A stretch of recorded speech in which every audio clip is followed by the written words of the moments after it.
van Dijk. I'm the news editor at Bhekisisa. So gender-based violence in South Africa is kind of a constant thing, even if it's not the biggest story of that day, it's just always happening. And even when we're reporting on topics like HIV,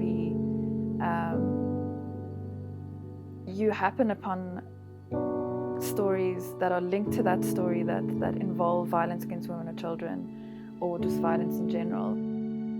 We went to rural Mpumalanga to report on teenage pregnancies, and we were speaking to this young girl. It was supposed to be a story about the failure of sex education in South Africa. A young girl fell pregnant at 15, and she didn't realize that she was at an age that she could fall pregnant. And so we went to speak to her, but once we sat down, really spent some time with her, it became clear that her situation was a little bit more complicated than that, and she'd experienced sexual violence as well. While she was pregnant, she was raped by someone in the community. And so that story also ended up becoming about gender-based violence. And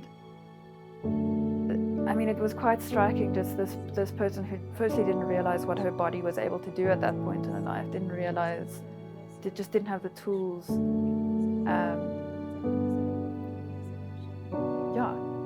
to make the best decision for herself, was then kind of doubly victimized on this terrible night where she was all alone at home anyway. That was just such a remarkable example of systems failure. The education system failed her, the social environment failed her, and it was quite something to see that firsthand.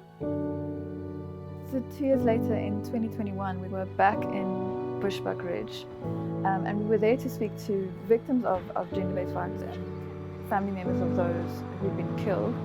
We were driving from one interview to the next, and our fixer, who was helping us to set up interviews with people, she said that house that we just passed, a psychologist used to live there, and she was the one helping some of the survivors of gender-based violence.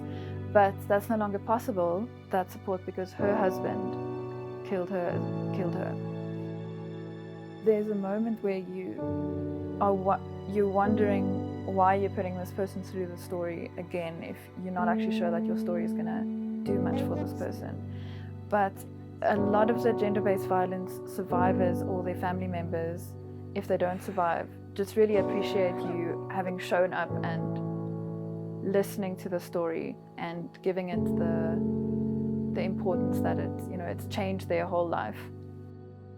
So there are very few stories that are going to result in a big policy change or a law changing. But I think if the person that you're writing about feels that they've been represented in a good way and that their story is being told, then I think that makes it worth it.